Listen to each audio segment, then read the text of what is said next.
Today's notes are on what we call the second fundamental theorem of calculus. There is not a third or fourth fundamental theorem.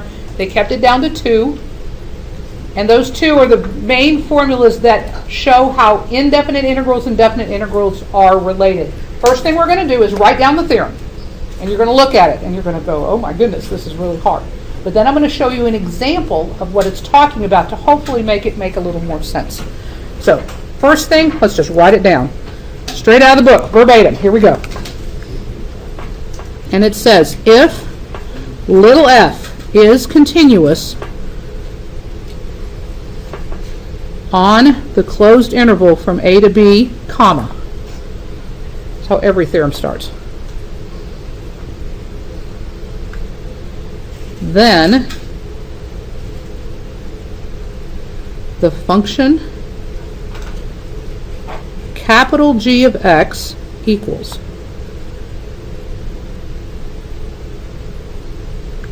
the integral from a to x of f of t dt. That's where everybody goes, wait a minute. What is that? That is a function defined by an integral. And that's the first time you've ever seen one. That's what we're going to be spending the next 2 weeks on practically. Talking about next week for sure. This special function has a derivative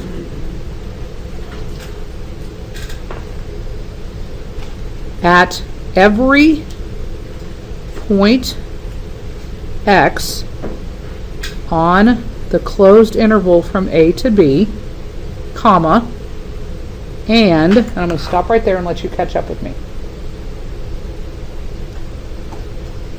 This function has a derivative at every point x on the closed interval from a to b. And d capital G divided by dx equals. Okay, what does this mean? Finding the derivative of g. Okay, so if this is what g looks like, how do I take the derivative of it? That's what this theorem is telling you how to do. It's saying, well, if I'm going to take the derivative of this g, that means I have to take the derivative of this integral. So I write this, d over dx, then copy the integral a to x, f of t dt, and then that equals something special.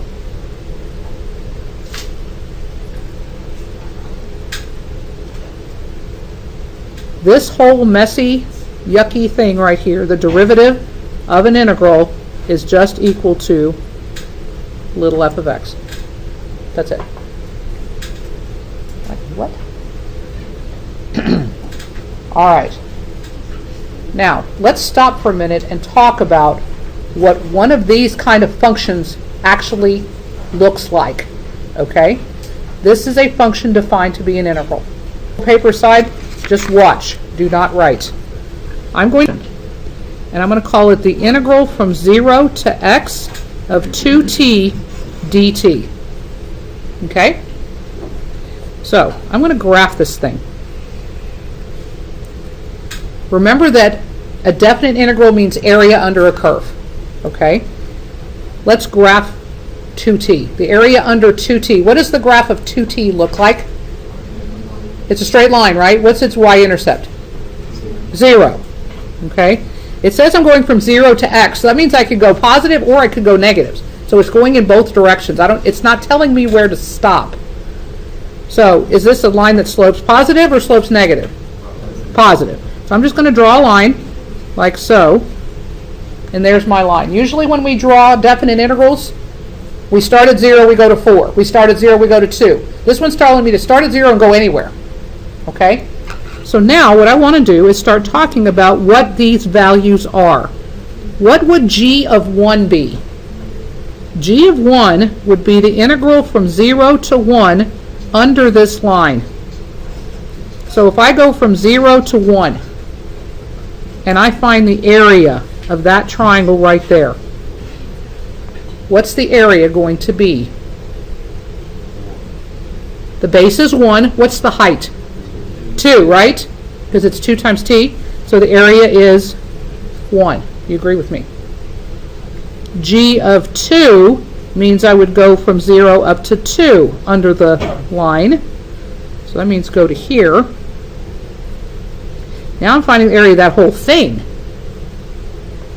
Base is 2. What's the height? 4. So what's the area? 4. Half of 8 is 4. Okay. G of 3. 0 to 3. So if I go to 3, all the way up to there, this is now 3. This is what? 9? No. 6. Do you see where I got 9 by accident? 3 times 6 is 18, and half of that is 9. Oh, yeah, I'm off the page. Now, look at my answers. Do you see a pattern forming? Do you see a pattern forming? Okay. What do you think G of 4 would be? 16? It is. Okay. So, G of x, of any value x, would equal what? X squared. Exactly. So G of x is equal to x squared. All right. Now, let's talk for a minute about negatives. Can I plug in any number I want to? Do I have to plug in positive numbers? Could I plug in 0? Would I get an answer if I plugged in 0? What would the answer be? 0. Okay. What about negative 1? Let's talk for a minute about this just to make sure everybody's on the same page. Okay, according to the pattern, it should be positive 1. Okay, here is negative 1 right here. Now, because it's telling me to go from 0 to negative 1, that's considered a negative direction. Okay, so what I can do is switch those back around and make it negative, right? I taught you that already. But then, if you look at the triangle itself, the area is negative. So we have a negative direction with a negative area, which gives us a positive answer. Okay? So that is positive 1. Could I do a half? I could do 0 to a half, couldn't I? Yes. So these kinds of functions that are defined by an integral, when you plug in values, they create another function. Now here's the next question. How does this relate to that? It's the antiderivative. And does that make sense? Because it's defined as an antiderivative. This pattern that I get happens to be the antiderivative for the problem. So this tells me that g of x is equal to x squared. No matter what I plug in for x, it's that x value squared. Now the theorem said if I take the derivative of this answer, what am I going to get? What's the derivative of x squared? 2x. Now how does this compare to that? It's the same function except for the fact that it has an x in it. Let's go back to the theorem. The derivative of the g is going to be the same function that was in the integral except that it has an x in it. Isn't that what happened? The derivative of g was the same function as what was in the integral except it had an x in it. Okay, that's kind of weird. And do you notice that it changed to an x? Because the x value determined how big the answers were going to be. All right. So, the first part of the theorem said this function g has a derivative for every x. So, does this function right here have a derivative? Yes, it does. We found it. It's about why this is equal to this. Now, just out of curiosity, how many of you kind of now understand what this is saying? Kind of. Thumbs up, thumbs sideways, thumbs down. Where are you right now? I expect most of you to be sideways. I see some thumbs up. We're good. Okay.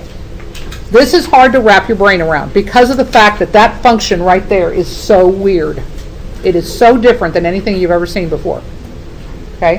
What I want to do now, I proved this theorem with that example. But we've talked in the past that one example is not enough to prove something. So we're actually going to go through and do the mathematical proof for the fundamental theorem of calculus. So let me go ahead and pull this aside.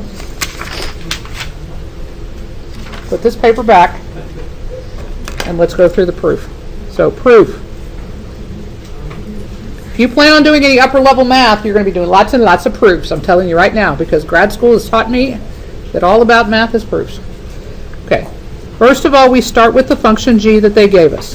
The integral from a to x of f of t dt. If we can prove it with x's, it works for everything. And that's the beauty of an x proof, of a variable proof. An example is great, a proof is better. Okay. Now, if the function g is defined by this integral, I can actually take the integral of this. What did we say was the antiderivative of little f? Big F. So big F of t goes here, then put your back bracket on, a to x. So by the first fundamental theorem of calculus, which one do we plug in first, the x or the a? X. So this is f of x minus f of a. Do you all agree with that? That's what the integral equals. Okay? Now the theorem tells us that we should be able to take the derivative of this. So the derivative of this, dg dx, is equal to the derivative of this integral, a to x f of t dt. That's just writing the derivative of both sides.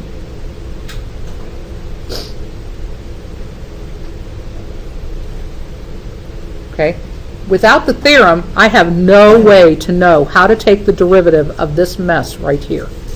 The only thing I know how to take derivatives of are equations. So, what I'm going to do, I just found out over here that the integral part of the problem equals this. So I'm going to substitute this equation, capital F of x minus capital F of a, for that integral right there. The integral equals this equation, so I'm replacing the integral here with the equation. Now, because it's equations, I can take the derivative of equations. I know how to do that. What is the derivative of big F? Little f. Because big F is the antiderivative of little f, right? Now, listen carefully. A is a number. And a is plugged into a function f. When you plug a number into a function, do you get a number answer or a variable answer? You get a number answer, don't you? You plug in a number, you get a number. So when you take the derivative of a number, what do you get? 0. So that equals f of x, and that's what the theorem told me it was supposed to equal.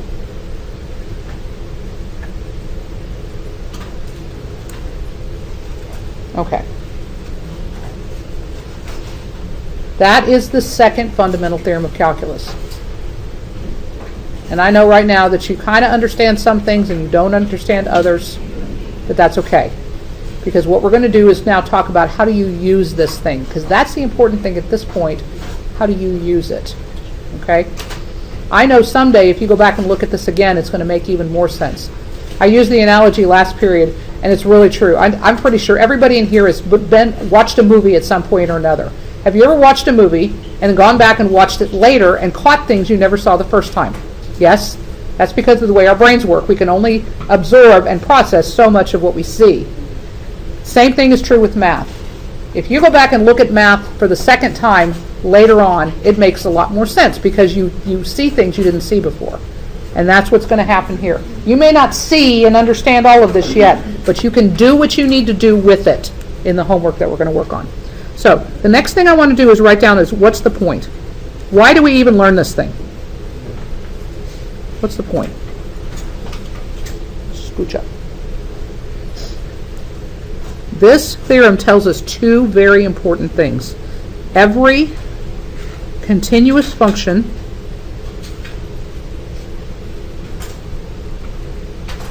is the derivative of another function.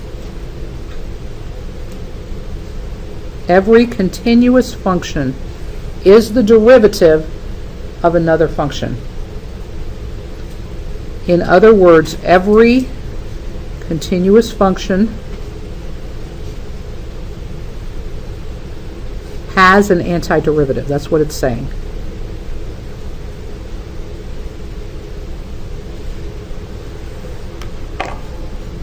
Every continuous function has an antiderivative.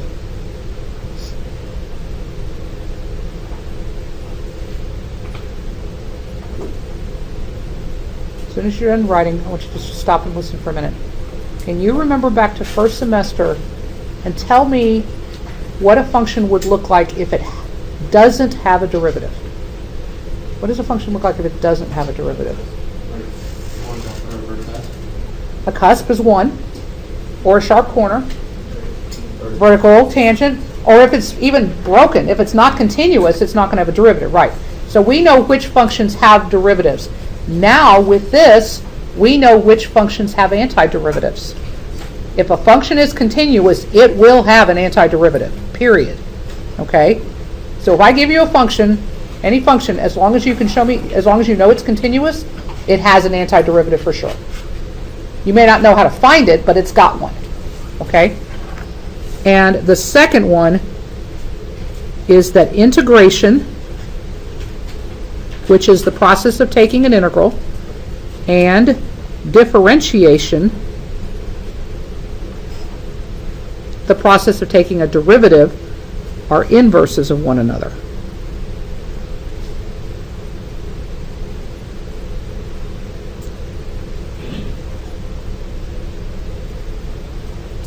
And that's what allows us to do the shortcut. We just talked about that. All you do is you take the function, when you have a derivative next to an integral, they basically cancel each other out in simple terms, and the x goes in place of where the t was. Are you seeing what I'm talking about? The derivative and the integral undo each other, just like a square and a square root undo each other. Or a sine and a sine inverse undo each other.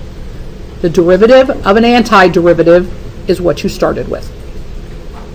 All right? That's what this is talking about. That's the whole point. So it allows you to say, oh, even if I don't know what the antiderivative of this is, if I know I'm supposed to turn around and take the derivative, I can just go straight to the answer. Okay? This will make a little more sense if you're still a little confused once we do some examples. Okay? So let's talk about rule number 1, pretty much. How to do this with a simple problem. The way the problems are going to look is y equals the integral from 0 to x of cosine of t dt. Now I'm going to do this the quote-unquote long way, and then we're going to look at the shortcut. Some of you may already know the shortcut, but I'm writing this in the notes for those who need to see it. So y prime, the question is going to give you a function y like this. And it's going to say find the derivative. So y prime is equal to the derivative of the integral of cosine of t dt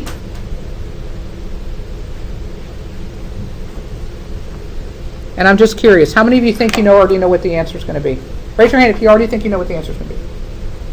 Only a couple. Okay, we're going to do this then the long way just to be sure. All right, so can you take the antiderivative of cosine? Yes, okay. So for just a minute, we're going to cover up d dx. Tell me, what's the antiderivative of cosine? Sine. It is sine of t, right? Put the bracket on it. Go ahead and write this down. 0 to x. Oops, I'm off the page. Let's move over. Which one do you plug in first? Sine of x minus sine of 0, right? But that's not what the problem's asking. The problem's asking me to now take the derivative of that. So put that in a parentheses and put a d dx in front of it. So what is the derivative of sine? Cosine, right? Now the sine of 0, you may know what that is or you may not know what that is, but it doesn't matter. What's the derivative of a number, because it's a number? 0. So the answer is cosine of x. So come over here, and if you're in a different color, you may want to write this down. Y prime equals d dx integral 0 to x cosine of t dt is equal to, after all is said and done, it equals cosine of x.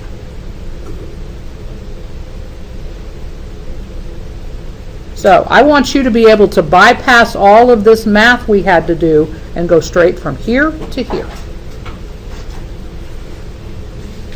So think of it this way. The derivative and the antiderivative, or the derivative and the integral, cancel each other out, and that little x just replaces the t, and you're done.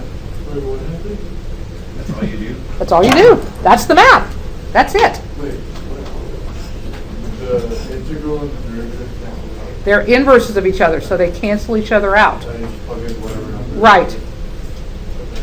Just like that example we did with the line. We found that the pattern was x squared, but then when we took the derivative of that, we were back at 2x, which was the equation of the line. Okay? So anytime you're given an antiderivative and then a derivative, they just cancel each other out, and you're done. Okay. So this is shortcut number 1 right here. You may put shortcut number 1 right there. I'm going to go to a new sheet of paper. I want you to try another one of these shortcut problems. Make sure you got it. So example, if y equals the integral from 1 to x of 1 over 1 plus t squared dt, what does y prime equal? I'll go ahead and give you the first step. You just write d dx in front of this integral, and then write down what does that equal. I just want an answer. No work.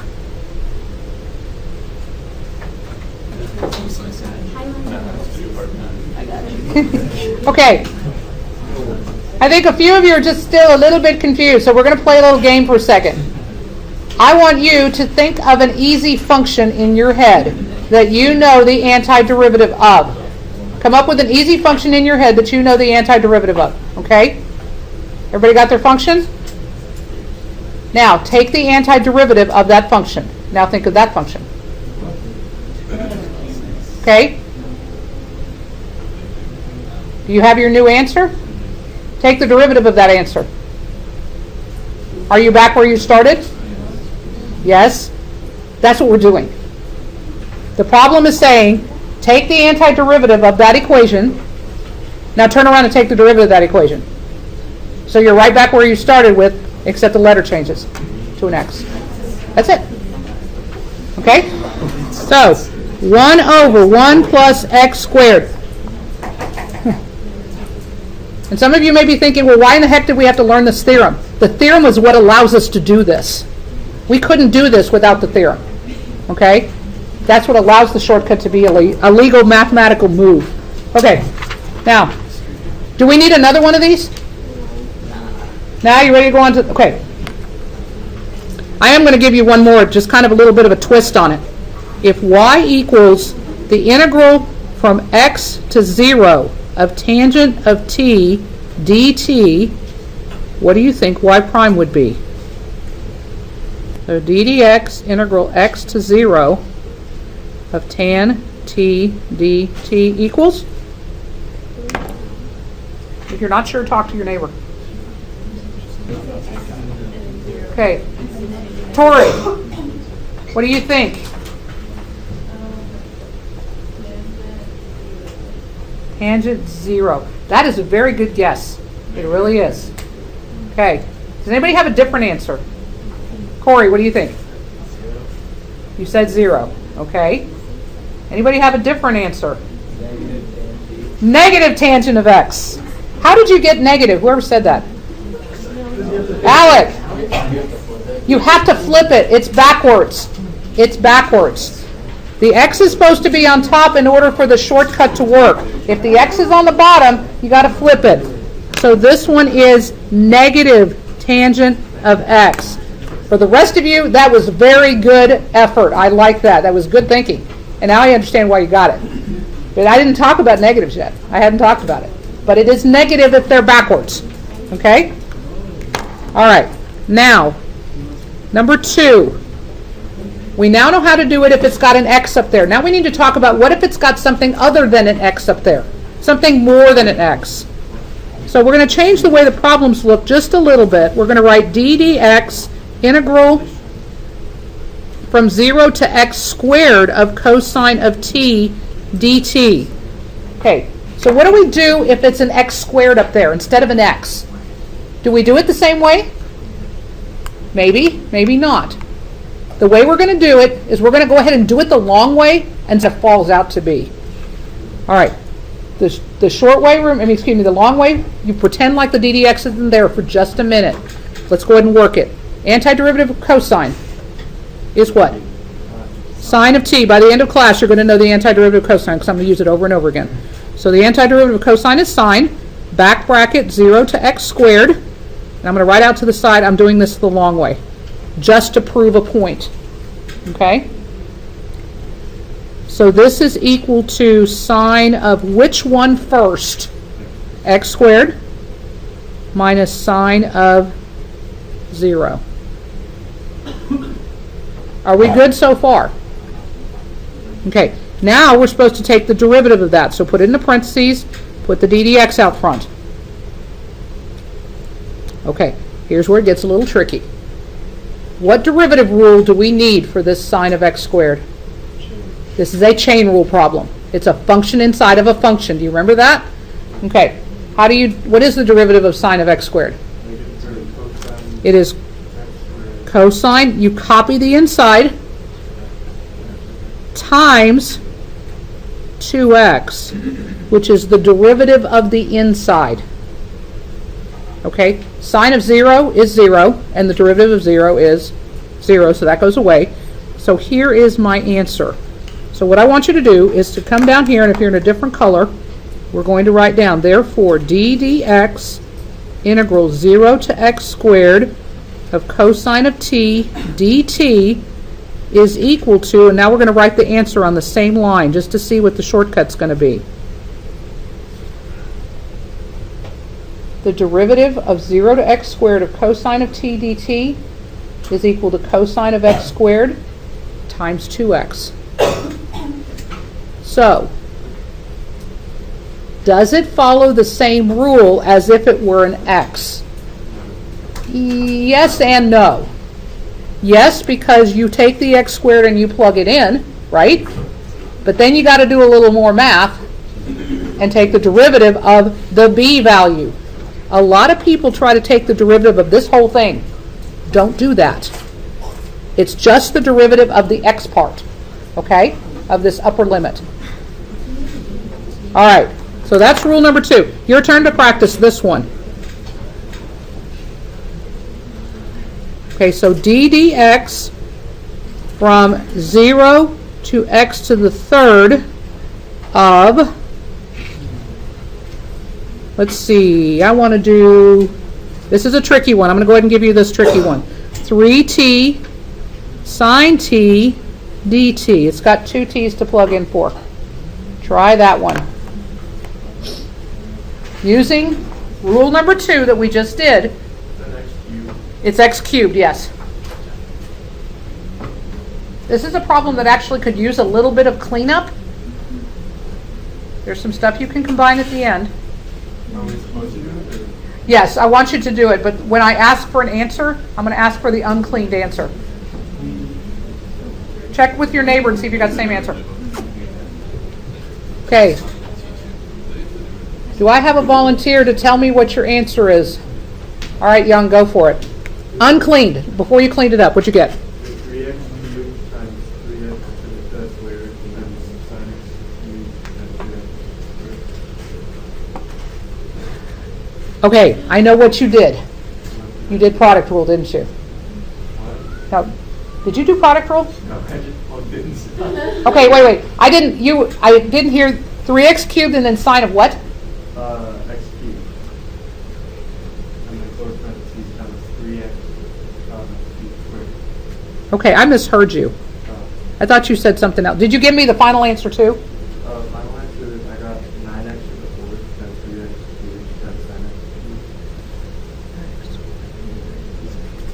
You're okay. This part right here, before I talk about your final answer, how many of you agree with that right there? Only a couple of you. How were yours different if you didn't get this answer? What was different about it? Matt, tell me. Where did you get the 3x cubed at the beginning? That's a very good question.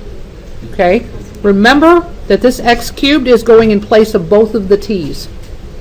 So this x cubed drops right in there. That's 3x cubed. And then this x cubed drops in the sign. That's sine x cubed. Okay? And then what's this 3x squared again? The derivative of the x cubed. I have a lot of people try to take the derivative of the 3x cubed instead. And that's 9x squared. No. It's 3x squared. Okay? Now, comparing if you did not get this answer, this one is correct. If you did not get this answer, do you understand why this one is what it is? You want me to say it one more time? Okay. Watch me. Remember that the x cubed drops in for both the t's. So we write 3x cubed sine x cubed. And then we take the derivative of the x cubed, 3x squared. Okay? Whatever this x is, drops in for every t, and then you take the derivative of it. Why would you not do like product rules? Because every time, the way we did it in here, when we did it here with this function, remember that when you take the antiderivative, whether you have to use product or quotient rule or whatever, when you go back to the original, it always goes right back to where it started. So you don't have to worry about any of those rules at all. Yes? Wait, so if you plug it in more than once, you don't have to keep taking the derivative? No, you don't. No, you don't. Good point. He said, if you plug it in more than once, do you have to take the derivative more than once? And the answer is no. You only take the derivative one time. So what would be the cleaned up? The cleaned up answer here would be, I'm going to modify Young's just a little bit. It's 9x to the 5th cubed. That's it. Okay? All right. I have about 3 minutes to give you the last example because there is a possibility that you're going to see one like this, and I need to get it into the video. What if it goes from x to x cubed of cosine of t dt? What if both of them are x's? We talked about if the top one is x, you just do it. If the bottom one is x, you make it negative. If they're both x's, how do you do it? So let's do it the long way, and we'll see the pattern. What's the antiderivative of cosine? Sine of t, bracket, x cubed. Agreed? So this would be sine of x cubed minus sine of x. So far, so good? Okay. Now, I forgot my ddx. I did that a lot last period. So put a ddx in the front. That's what we're supposed to do. I'm sorry. So, parentheses, ddx. Chain rule, yes or no? Yes. So this would be cosine of x cubed times what? 3x squared minus, what's this one? Just cosine x. Okay.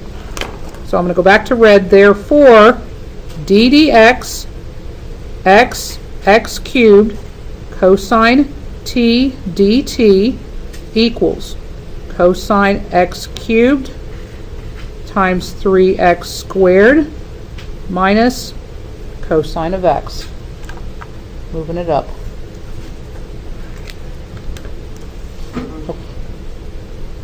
Okay. Talk to your table about what we did mathematically to go. What's the shortcut? What are you doing? If you understand what it is, tell it to everybody else. If you don't understand, listen and have them explain it to you.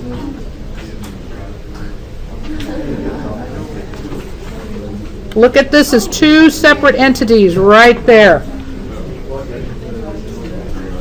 Okay, let me say real quickly in closing. Okay, what is this first part? That's plugging in the x to the third, right? With its inner derivative. So this is plugging in the top thing. This is plugging in the bottom thing. And we are subtracting. And the reason we're subtracting is the first fundamental theorem of calculus. Don't we take the antiderivative and do the top one minus the bottom one? Think about it. Yeah. Okay? I don't have time to do an example, but now you can now do the back of this worksheet right here. Worksheet 3, look at the back. That's all of these kinds of problems right here. So that's what you need to do this weekend to get ready for next week, all right?